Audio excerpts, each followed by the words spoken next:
말씀을 볼 텐데 로마서 5장 12절부터 21절까지 말씀 보겠습니다. 로마서 5장 12절부터 이제 21절까지. 그러므로 한 사람으로 말미암아 죄가 세상에 들어왔고 또 그 죄로 말미암아 죽음이 들어온 것과 같이 모든 사람이 죄를 지었기 때문에 죽음이 모든 사람에게 이르게 되었습니다. 율법이 있기 전에도 죄가 세상에 있었으나 율법이 없을 때에는 죄가 죄로 여겨지지 않았습니다. 그러나 아담 시대로부터 모세 시대에 이르기까지는 아담의 범죄와 같은 죄를 짓지 않은 사람들까지도 죽음의 지배를 받았습니다. 아담은 장차 오실 분의 모형이었습니다. 그러나 하나님께서 은혜를 베푸실 때에 생긴 일은 아담 한 사람이 범죄했을 때에 생긴 일과 같지 않습니다. 한 사람의 범죄로 많은 사람이 죽었으나 하나님의 은혜와 예수 그리스도 한 사람의 은혜로 말미암은 선물은 많은 사람에게 더욱더 넘쳐나게 되었습니다. 또한 하나님께서 주시는 선물은 한 사람의 범죄의 결과와 같지 않습니다. 한 범죄에서는 심판이 뒤따라와서 유죄 판결이 내려졌습니다마는 많은 범죄에서는 은혜가 뒤따라와서 무죄 선언이 내려졌습니다. 아담 한 사람의 범죄 때문에 그 한 사람으로 말미암아 죽음이 왕노릇하게 되었다면 넘치는 은혜와 의의 선물을 받는 사람들은 예수 그리스도 한 분으로 말미암아 생명 안에서 왕노릇하게 되리라는 것은 더욱더 확실합니다. 그러니 한 사람의 범죄 행위 때문에 모든 사람이 유죄 판결을 받았는데 이제는 한 사람의 의로운 행위 때문에 모든 사람이 의롭다는 인정을 받아서 생명을 얻게 되었습니다. 한 사람이 순종하지 않음으로 말미암아 많은 사람이 죄인으로 판정을 받았는데 이제는 한 사람이 순종함으로 말미암아 많은 사람이 의인으로 판정을 받을 것입니다. 율법은 범죄를 증가시키려고 끼어 들어온 것입니다. 그러나 죄가 많은 곳에 은혜가 더욱 넘치게 되었습니다. 그것은 죄가 죽음으로 사람을 지배한 것과 같이 은혜가 의를 통하여 사람을 지배하여 우리 주 예수 그리스도로 말미암아 얻는 영원한 생명에 이르게 하려는 것입니다. 아멘. 우리 이제 이 말씀을 보면은 제가 아까 앞 시간에도 약간의 스포일러처럼 이렇게 여러분들한테 이야기를 했었는데 창세기 3장에 보면은 그 아담이 타락을 하는 그 사건이 나옵니다. 그러니까 아까도 얘기했지만 인류의 죄가 처음 유입된 그것이 이제 아담에 의해서 일어났는데 그 죄의 결과가 사망. 그러니까 모든 인간은 지금 우리는 당연히 다 죽는데 원래는 죽을 존재가 아니었지만 이 사건 때문에 이제 처음 이 인류 가운데 이 사망, 죽음이라는 것이 시작이 되었다는 거죠. 근데 우리가 이러한 일들을 그냥 마땅히 여기는 것이 아니라 고민을 해봤을 때 아니 내가 짓지도 않은 죄인데 왜 내가 이렇게 죽을 수밖에 없는 존재가 되었느냐라고 우리가 그렇게 따져 물을 수 있죠. 그런데 제가 그것에 대한 예를 에이즈에 걸린 부모가 자식을 낳으면 그 자식은 항변의 의지가 없이 선택의 여지가 없이 에이즈에 걸려서 태어나는 것을 비유를 들어서 제가 설명을 하는 것을 통해서 우리 모두가 우리 존재적으로 죽을 수밖에 없는 죄, 사망에 이를 수밖에 없는 죄인으로 태어난 것에 대해서 우리가 백날 항변을 한들 그 누구도 우리의 그런 죽음의 문제를 해결해 줄 수가 없다. 그러나 그 죽음의 문제 가운데에서 우리를 영원한 죽음, 지옥으로부터 영원한 생명, 천국에 이를 수 있는 그 유일한 길, 그 생명의 길을 하나님께서 우리에게 주셨다. 그것을 다른 말로 얘기하면 복음, 굿뉴스, 기쁜 소식이다라고 하는 거죠. 그래서 그 복음이 뭐냐? 그 복음은 앞서 제가 이야기했었던 것처럼 하나님께서 우리 그런 죽을 수밖에 없는 죄인된 우리 한 사람 한 사람에게 영원한 생명으로 이룰 수 있는 그 죄 곧 나 곧 죄, 죄와 나를 분리시켜서 생각할 수 없는 그런 죽을 죄인인데, 그런 죄인인 나와 함께 십자가에서 못 박혀 죽으신 것을 통해서 우리의 그 모든 죄가 없는 것으로 여겨주셨다. 이것을 칭의라고 부른다고 했고, 그런 우리가 이런 하나님의 큰 은혜를 입어서 하나님이 공급하시는 그 믿음으로 이 예수님이 우리를 위해서 십자가에서 죽으신 거 우리가 본 적도 없고 실제로 들은 적도 없고 경험한 적도 없지만, 그 성경에 있는 그 말씀의 그 역사적 사건이 다른 누구를 위해서 일어난 일이 아니라 저와 여러분, 그것을 믿고 있는 저와 여러분들을 위해서 2000년 전 예수님께서 행하신 일들이라는 것을 우리로 하여금 믿게 하셔서 그 믿음으로 말미암아 이 영원한 생명에 이를 수 있는 것, 그것이 바로 복음이다 라는 것을 앞 시간에 이제 이야기를 했어요. 자, 근데 이제 13절, 14절 말씀, 방금 전에 읽었었던 말씀을 보니까 율법이 있기 전에도 죄가 세상에 있었으나 율법이 없을 때에는 죄가 죄로 여겨지지 않았습니다. 그러나 아담 시대로부터 모세 시대에 이르기까지는 아담의 범죄와 같은 죄를 짓지 않은 사람들까지도 죽음의 지배를 받았습니다. 아담은 장차 오실 분의 모형이었습니다 라고 했어요. 자, 이게 무슨 말이냐면 모세 있잖아요. 모세가 율법이라는 것을 하나님께로부터 받습니다. 근데 그 율법이라는 것을 받을 때 어디서 받았냐면 시내산이라는 곳에서 받았어요. 그 율법을. 그런데 그 율법을 받기 전에, 그러니까 율법이라는 것은 뭐냐면 한마디로 얘기하면 옳고 그른 게 뭔지를 분별할 수 있는 기준이에요. 이게 죄인지 아닌지, 이것이 윤리도덕적으로 합당한 것인지 아닌지를 분별할 수 있는 기준이 율법이라는 거예요. 그런데 이 모세가 시내산에서 율법을 받기 전에는 사람들이 죄를 지어도 그게 죄인지 아닌지 분별할 능력이 없겠죠. 왜? 기준을 모르니까. 이게 죄인지 아닌지에 대한 기준을 모르니까 사람들이 죄를 지어도 이게 죄인가 아닌가 분별할 수가 없었을 거라는 거예요. 그러니까 기준이 없어서 자기가 어떤 죄를 짓고 살아가고 있는지, 어떤 비참한 존재인지 깨달을 수가 없었다는 게 지금 성경이 이야기하는 거예요. 그런데 중요한 게 뭐냐면 내가 죄를 짓고 사는지 아니면 내가 죄 안 짓고 사는지를 알 수는 없는데 결과적으로 모든 인간이 죽어. 그 말은 무슨 말이에요? 모든 인간이 다 죄를 짓는다는 얘기잖아요.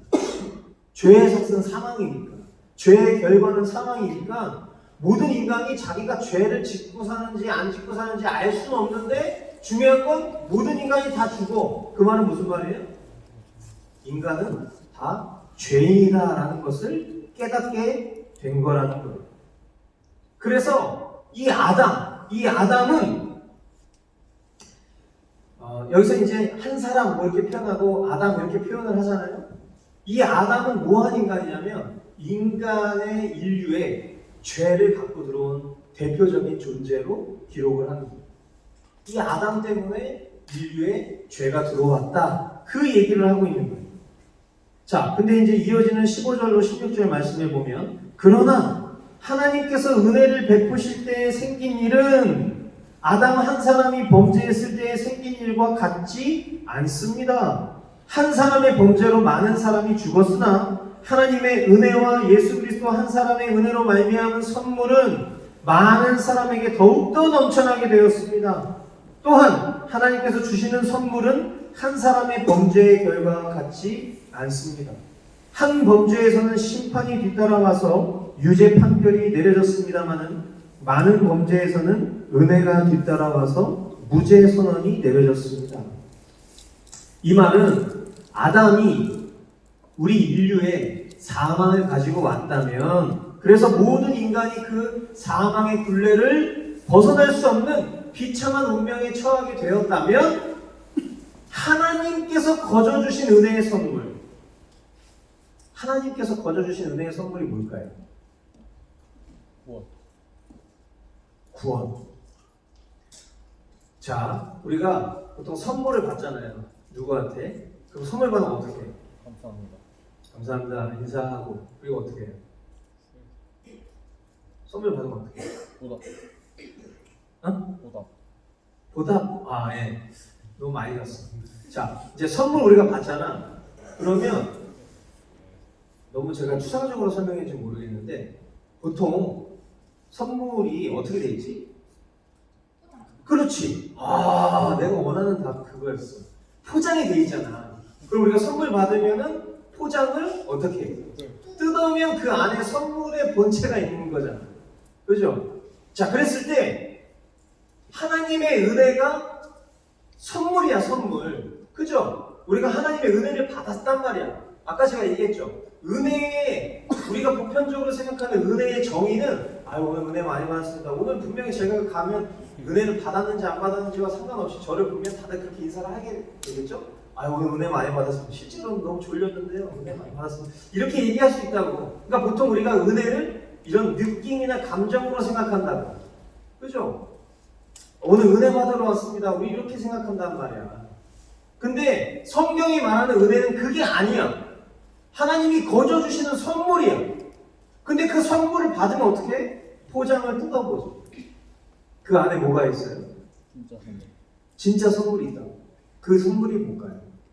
그게 바로, 자, 따라해 보겠습니다. 예수 그리스도. 에게 뭐야? 안에 예수님 있어? 혹시 여러분 이런 반응이라면 회개이라고 해요. 성경이 우리에게 말하는 복, 성경이 우리에게 말하는 전부, 성경이 우리에게 말하는 영원한 복, 그거는 다 예수 그리스도예요. 그래서 우리 교회에서는 제가 무슨 질문만 하면 성도들이 일단은 앞뒤를 안 보고 무조건 대답을 다 예수로 해요. 그럼 거의 정답이에요. 거의 정답이라고 말했지만 사실은 완전 다 정답이에요. 왜냐하면 예수 그리스도가 결론입니다. 하나님이 우리에게 주신 선물의 본체가 뭐냐? 은혜의 본체가 뭐냐? 예수 그리스도. 그 예수 그리스도를 통과하지 않으면 아까 우리 친구가 얘기했었던 것처럼 구원을 받을 수가 없어. 그죠? 그러니까 가장 좋은 게 뭐예요? 가장 좋은 건 예수 그리스도인 거예요. 자, 이 하나님이 주신 선물 예수 그리스도를 받은 사람들은 17절에 아담 한 사람의 범죄 때문에 그 한 사람으로 말미암아 죽음이 왕노릇하게 되었다면 무슨 말입니까? 아담 때문에 이 아담 한 사람의 범죄 때문에 죽음이 왕노릇한다. 모든 인간은 이 죽음이라는 것을 비껴갈 수가 없게 되었다면 넘치는 은혜와 의의 선물을 받는 사람들은 예수 그리스도 한 분으로 말미암아 생명 안에서 왕노릇하게 되리라는 것은 더욱더 확실합니다. 아멘.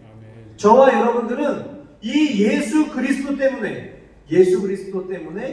생명 안에서 왕노릇하게 된다. 여러분 이게 비유 같지만 비유가 아니라 이건 실제 일어날 일이에요. 저와 여러분들이 지금 이 땅 가운데 살아가면서 이렇게 신앙생활을 하는 가장 큰 이유는 우리가 천국 가기 위해서라고 얘기했잖아요. 근데 단순히 천국 가기 위해서가 아니야. 천국에 갔더니 우리가 하나님처럼 되는 존재로 그 영원한 하나님 나라를 다스리고 통치할 권세를 받는 자가 된다는 게 성경이 우리에게 말하는 거야. 그래서 우리가 베드로전서 말씀에 너희는 왕같은 족속이요 택하신 민족이요 거룩한 나라 이런 표현들이 있잖아. 그럼 이제 그런 표현들을 보면은 우리 입장에서 보면은 내가 무슨 왕이야, 내가 무슨 왕같은 제사장이야, 우리 이렇게 생각할 가능성이 많다고. 그런데 그거는 지금 이 땅 가운데 우리가 살아가는 우리의 존재의 모습을 말하는 게 아니에요. 우리가 장차 가게 될 그 영광스러운 하나님 나라에서 우리가 어떤 신분을 가진 존재인지를 하나님 편에서 우리에게 기억시켜주는 거예요. 너 그런 존재야. 근데 성경은 지금 그것을 우리에게 얘기하고 있어요. 생명 안에서 왕노릇하게 되리라. 누구 때문에? 한 사람? 예수 그리스도 때문에.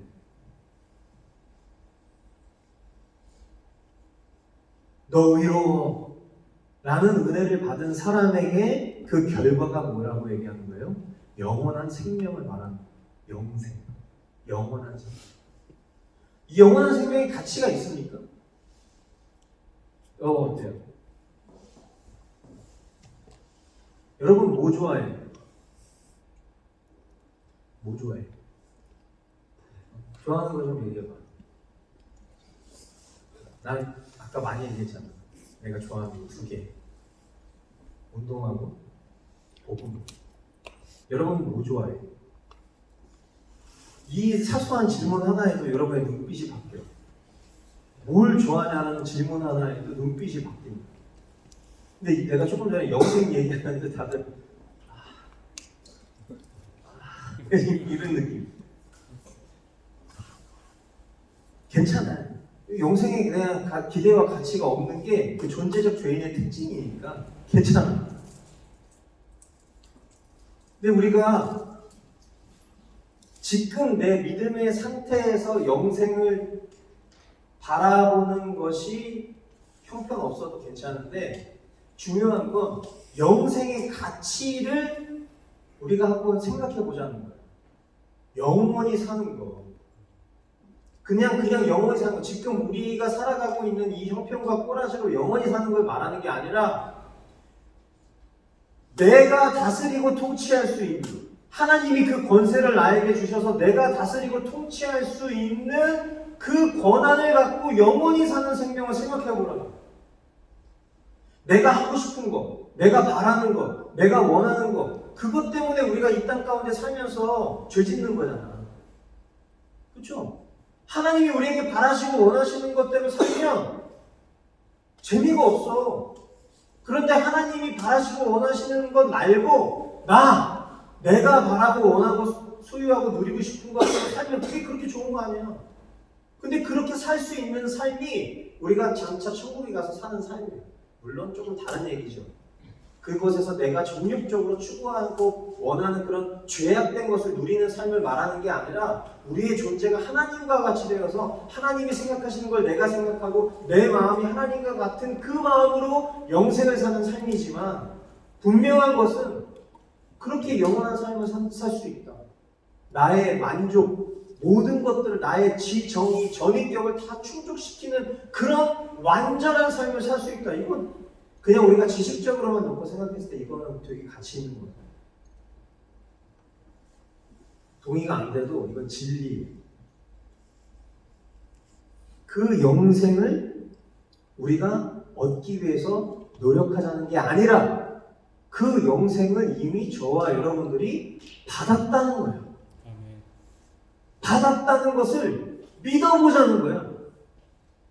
믿기로 결단하는 게 아니라 믿을 수 있도록 도와달라고 주님께 요청하자는 얘기를 지금 계속 하고 있는 거예요. 왜냐하면 성경은 이미 우리로 하여금 그것을 받았다라고 얘기를 계속 하고 계시니까. 너 받았어. 근데 그거 왜 못 믿니? 우리의 신경 가운데 계속 이런 질문들 속에 주님이 우리에게 말씀하시는 거예요. 자, 요한복음 5장 24절에 보면 제가 읽어드릴게요. 내가 진정으로 너희에게 말한다.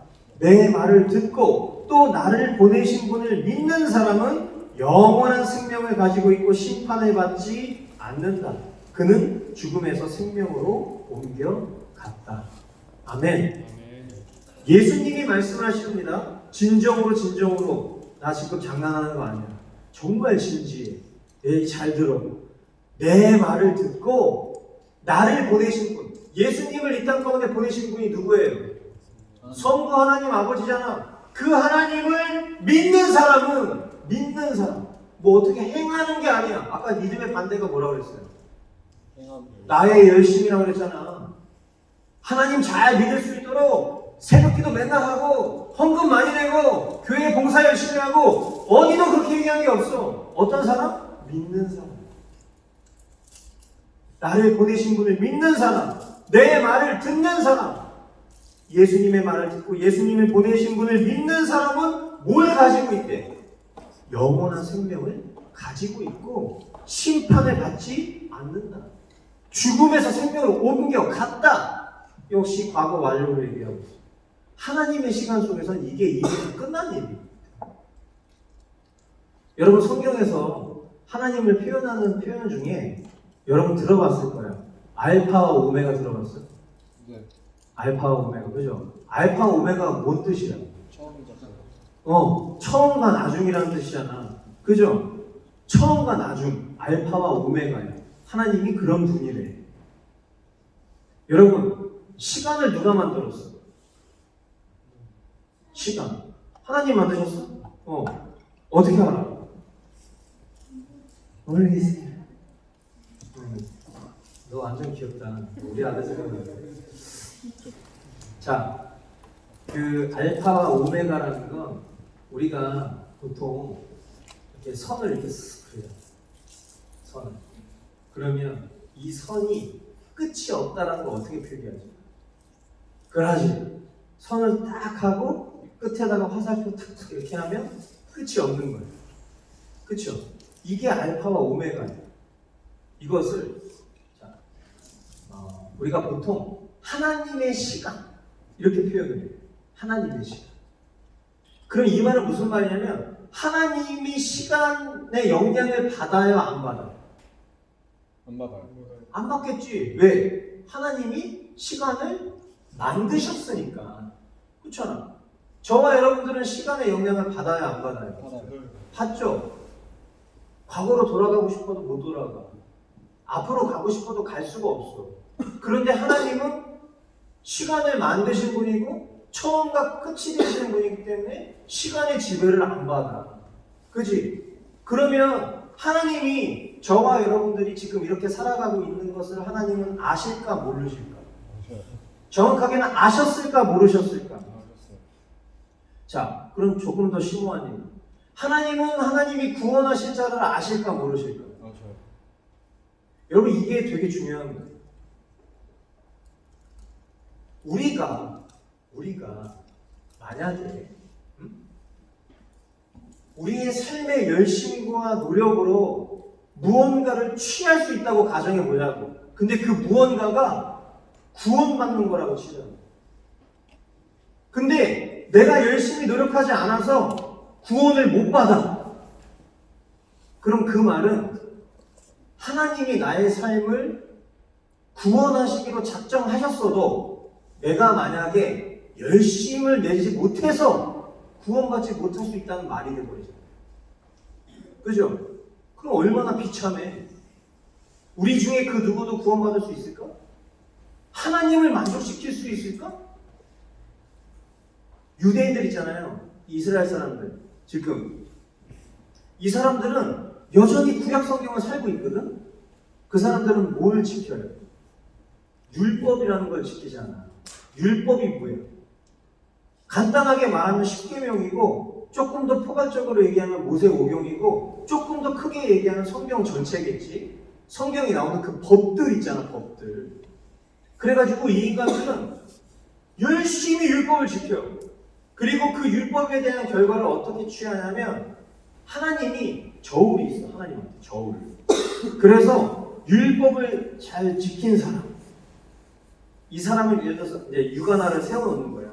세워놓고 자, 당신의 결과는 띠리리리 해가지고 평생 율법을 잘 지킨 거, 율법을 지키지 않은 거를 저울에 딱 달아. 그래서 율법을 지키지 못한 게 율법을 잘 지킨 것보다 하나라도 많으면 어떻게 돼? 지옥 가는 거야.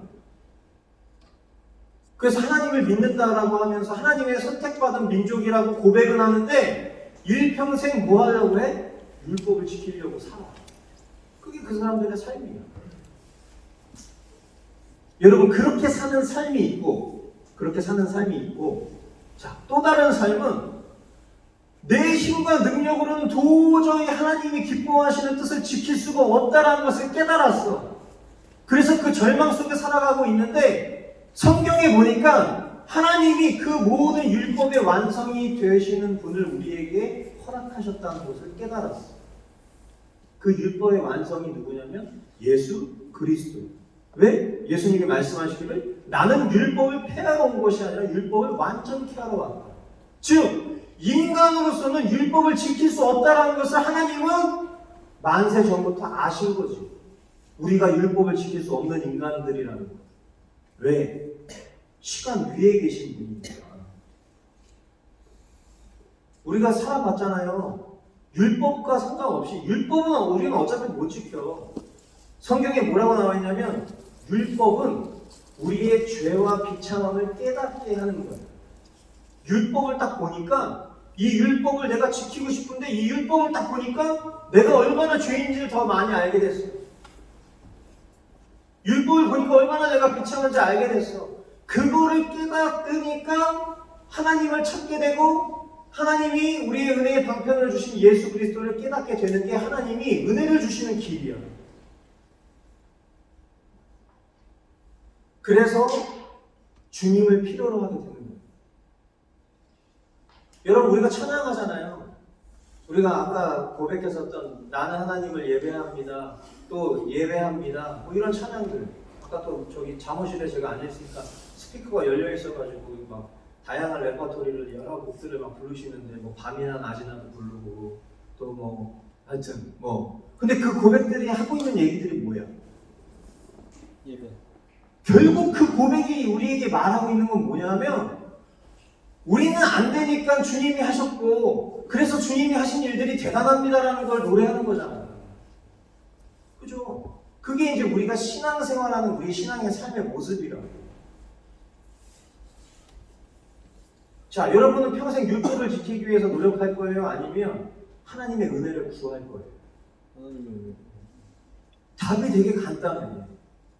근데 문제는 뭐냐면 우리가 하나님의 은혜를 구하지 않아요.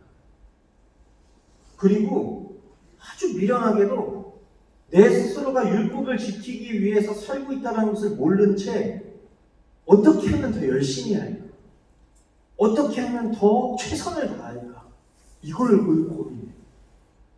그래서 우리가 하는 말들을 잘 들어보면 뭔지 알아요? 대부분 우리가 신앙생활하면서 하는 말. 열심히 하겠습니다. 야, 열심히 해. 어? 알겠지?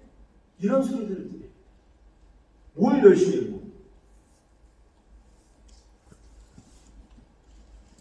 계속 제가 얘기하지만 헷갈리면 안 돼요. 여기서 말하는 건 아무것도 하지 말라는 얘기를 하는 게 아니잖아 지금. 우리가 바라고 믿고 구하는 것이 무엇인지를 알고 내 힘과 열심으로는 이룰 수 없는 일이기 때문에 주님이 하셨고 그 주님을 바라고 살아가고 있지만 여전히 우리는 죄악 가운데 살아가고 있는 나를 발견했을 때 내가 얼마나 죄인이고 비참한지를 깨닫게 되는 거야. 그리고 나니까 그 절망 끝에서 주님 앞에 고백할 수 있는 건 이제 주님이 하셔야 돼요. 주님이 내 마음 가운데 그 소망을 주셔야 돼요. 그래야 저도 주님이 바라시는 대로 살 수 있어요라는 고백이 그렇게 나오는 거예요. 지금 우리가 얘기하고 있는 게 그거예요. 하나님의 시간 속에서는 이미 하나님이 구원하시기로 결정한 사람들이 있어. 근데 중요한 것은 그것은 우리의 시간 속에서 우리가 스스로가 깨달을 수가 없어. 왜? 여전히 우리는 열린 시간 속을 살고 있기 때문에. 그 말은 희망도 되고 절망도 되고. 왜? 오늘의 나의 모습은 믿는 사람 같거든? 근데 내일 믿지 않은 사람이 될 수도 있다는 얘기고. 반대로 오늘 내가 말씀을 들어보니까 나는 믿음이 없는 사람이네. 하지만 반대로 나는 내일 주님이 믿음 주시면 살 수 있는 소망이 있는 사람이라는 걸 깨닫게 됩니다. 아멘? 이것을 아는 사람은 하루하루를 살아갈 때 그냥 살아갈 수가 없는 거야. 왜? 주님이 나에게 생명 주시기로 작정한 기회의 날들이라는 걸 깨닫게 됩니다. 여러분 구원의 서정이라는 말 안 들어봤죠? 구원의 서정. 좀 쉬운 말로 구원의 여정. 하나님이 한 영혼을 구원하시는 것을 인간의 지혜와 지식 안에서 풀어내는 거예요. 여러분 사람이 구원 어떻게 받아요? 아까 구원의 확신이 있었던, 아니 구원의 확신이라기보다는 나는 하나님을 믿고 나는 성경 본다고 했었던 사람 2명 중에 1명 누구였지? 두 명 누구였어요? 네, 우리 찬양 인도하시는 전도사님이에요? 형제님이에요? 신학생이에요? 네, 다 해당하는 거죠? 네, 그냥 벌써 딱 보면은 써 있어. 그렇게. 네, 우리 그러면 전도사님은 그 본인이 이제 스스로가 하나님을 믿고 또 이제 말씀도 보신다고 했으니까 본인은 어떤 과정에서 구원을 받은 것 같아요? 네.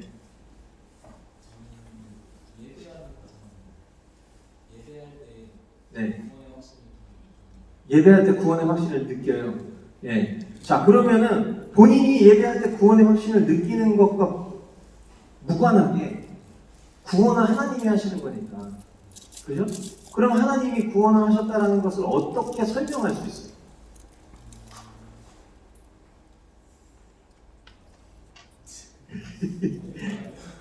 나도 질문 받으면 대답 못할 것 같아요. 미안해요.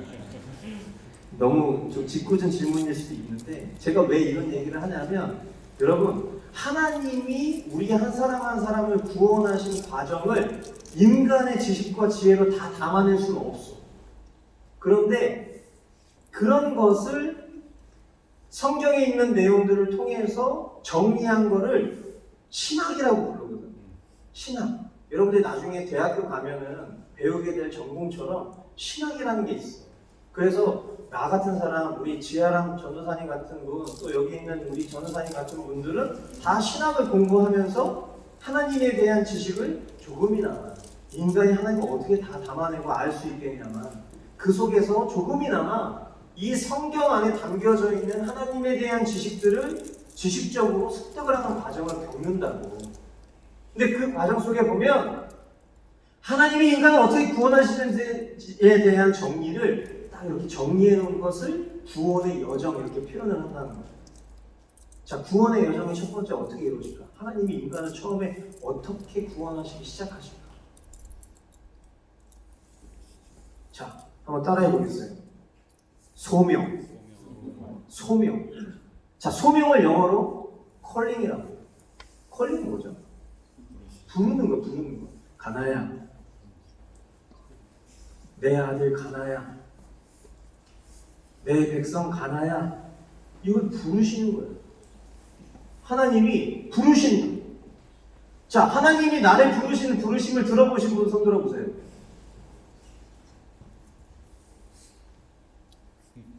예. 네, 감사합니다. 네. 죄송해요. 개인적으로 신앙생활하면서 내가 하나님이 나를 부르셨다라고 믿거나 아니면은 내가 신앙생활하면서 하나님이 내 마음 가운데 감동을 주셔서 나를 부르신 부르심에 대한 얘기는 아니에요. 여기서 말하는 부르심은 하나님이 나를 부르셨다는 그 부르심은 우리가 모를 가능성이 많아요. 왜인지는 제가 조금 이따 설명드릴게요. 1차적으로 하나님이 하나님의 구원받을 백성을 택하셨을 때 그 택하심의 과정 속에서를 컬링이라고 불러요. 자, 그리고 그 다음 단계가 뭐냐? 자, 따라해 보겠습니다. 중생. 중생하니까 뭔가 불교에 어울리는 표현 같죠? 근데 이것을 우리가 다른 말로 얘기하면 되게 잘 알아요. 영어로 born again. 한국말로는 거듭남. 거듭남. 그죠? 거듭난다는 건 뭐예요? 다시 태어나는 거잖아. 저와 여러분들은 예수 그리스도를 나의 생명의 주인으로 믿기로 결단한 그 순간 저와 여러분들은 죽음으로부터 생명으로 옮겨갔다. 아까 조금 전에 우리가 읽었잖아. 그 말이 무슨 말이에요? 우리가 다시 태어났다는 거예요. 근데 이 말에 대해서 이해를 못하니까 당대에 예수님 당대에 아주 최고의 율법 학자였던 니고데모 같은 사람도 아니 어떻게 사람이 다시 태어나가지고 엄마 뱃속으로 들어갑니까? 이런 1차원적인 질문을 던질 만큼 다시 태어난다라는 개념을 이해하는 건 쉬운 일이 아니에요. 근데 중요한 건 뭐예요? 저와 여러분이 영원한 사망으로부터 생명으로 옮겨갔다. 하나님께로부터 우리가 다시 태어남을 입었다라는 것을 말씀을 통해서 듣고 믿고 깨닫게 되는 거예요. 근데 중요한 게 뭔지 알아요? 이 거듭남도 우리가 볼 수 없고 경험할 수 없을 가능성이 많아. 이것도 제가 조금 이따 설명해 드릴게요. 자, 1단계가 뭐였어요? 부르심. 2단계는 거듭남. 자, 3단계는 뭘까? 자, 한번 따라해 보겠습니다. 회개. 회개. 이상하네. 왜 회개가 여기 나오지? 회개가 나올 것 같았으면 1번이나 2번쯤에 나와야 되는 거 아니야? 회개는 뭐예요? 죄를 응? 죄를 구하는 거. 죄를 고하는 거는 고해지. 회개는 뭐예요? 그러니까 우리가 회개해 본 적이 없는 사람들은 내가 기도하다가 하나님 잘못했어요. 어저께 야동을 봤어요. 이러면 회개한 줄 알아. 회개는 뭐예요? 자, 내가 이렇게 가고 있어. 가는데 이 길이 잘못된 걸 알았어. 그래서 나 잘못 갔다. 이게 고해야. 나 잘못 갔다. 고해. 그러면 이 길이 아니라 저쪽으로 갔어야 돼. 그럼 어떻게 하는 거야? 돌이켜. 가던 길에서 회개하고 그리고 원래 방향으로 가는 거야. 회개는 그래서 구체적인 액션이지. 돌이키는 실질적인 행위가 있다. 무슨 말인지 알아요? 그러니까 내가 하나님 잘못했어요. 이거는 그냥 잘못했어요라고 말하는 거야. 잘못을 고백하는 거야. 근데 회개는 뭐예요? 삶의 방향이 바뀌는 거예요. 그러면 내가 하나님한테 잘못했다고 고백했지. 그러면 그 고백한 걸 하나님이 받으셨을까 안 받으셨을까 어떻게 할까? 생각해봤어요? 여러분 많이 우리가 생각하는 아까 그게 고해를 회개로 만약에 생각했다면 우리가 그렇게 수많은 고해를 했는데 수많은 회개를 했는데 그 회개를 하나님이 받으셨는지 안 받으셨는지 어떻게 알아? 하나님 내가 너를 다 용서했노라 이렇게 음성으로 막 들려주셔? 아니지. 용서를 받았는지 안 받았는지에 대한 그 확인은 어떻게 하냐면 내 삶에 내가 회개한 것이 여전히 존재하느냐 존재하지 않느냐로 하나님이 회개를 받으셨는지 안 받으셨는지를 알겠지. 왜? 회개는 뭐라고 그랬어? 잘못 갔네? 이게 아니라고 그랬잖아. 회개는 돌이켜서 원래 방향으로 가는 거라고. 그럼 내가 이 방향 가운데 머물러 있으면 하나님이 내 회개를 받으신 게 되는 거라고. 이해가 됩니까? 근데 중요한 게 뭐예요? 지금 회개가 이 구원의 서정 가운데 세 번째에 있어. 우리는 보통 회개하고 예수를 믿게 되는 줄로 알고 있었거든? 그런데 곰곰이 지금 살펴보니까 하나님 나를 부르셨어. 거듭남이 있었어. 회개가 있었어. 자, 그 다음 단계가 뭔지 압니까? 따라해볼까요? faith. faith가 뭐예요? 믿음이잖아. 믿음.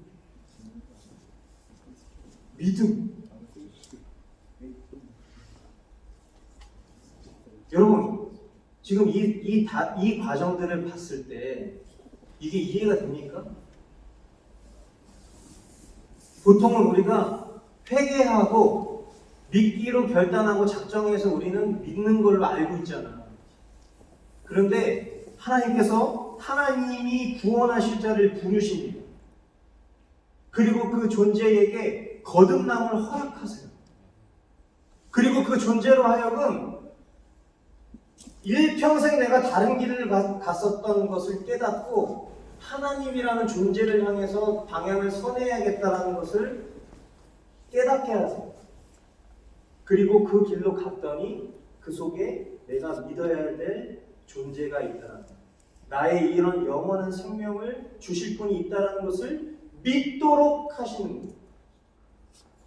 믿음. 자, 이 믿음이 이루어진 다음에 어떤 일이 벌어집니까? 따라해 보겠습니다. 칭의. 지금 우리가 칭의에 대해서 많이 얘기하고 있잖아요. 칭의가 뭐예요? 내가 믿기로 하나님이 나에게 주신 믿음으로 믿기로 했더니 하나님이 하시는 말이 야, 너 의로워. 너 의롭다. 보편적으로 만약에 인간이라면 어떻게 해야 돼? 자, 앉아봐. 자, 그동안 내가 너의 삶을 쭉 지켜본 결과 너 이런 죄를 주로 짓더라. 너 그거 어떻게 해결할 거야? 너 그거 어떻게 정리할 건지 나에게 보고서를 작성해서 내가 그걸 검토해보고 내가 너를 의롭다 말다 할 그 고민을 한번 해볼게. 이게 보통 인간적인 생각 아니에요? 근데 하나님이 우리로 하여금 우리를 부르신 것도 하나님이시고, 우리를 거듭나게 하신 것도 하나님이시고, 우리로 하여금 죄된 곳으로부터 돌이킬 수 있는 그 은혜를 주신 것도 하나님이시고, 돌이켜서 우리로 하여금 믿게 하시는 것도 하나님이시고, 그 하나님이 그 믿는 자에게 의롭다 칭하시는 것도 하나님이 하시는 거죠. 그 다음 어떤 일이 일어납니까?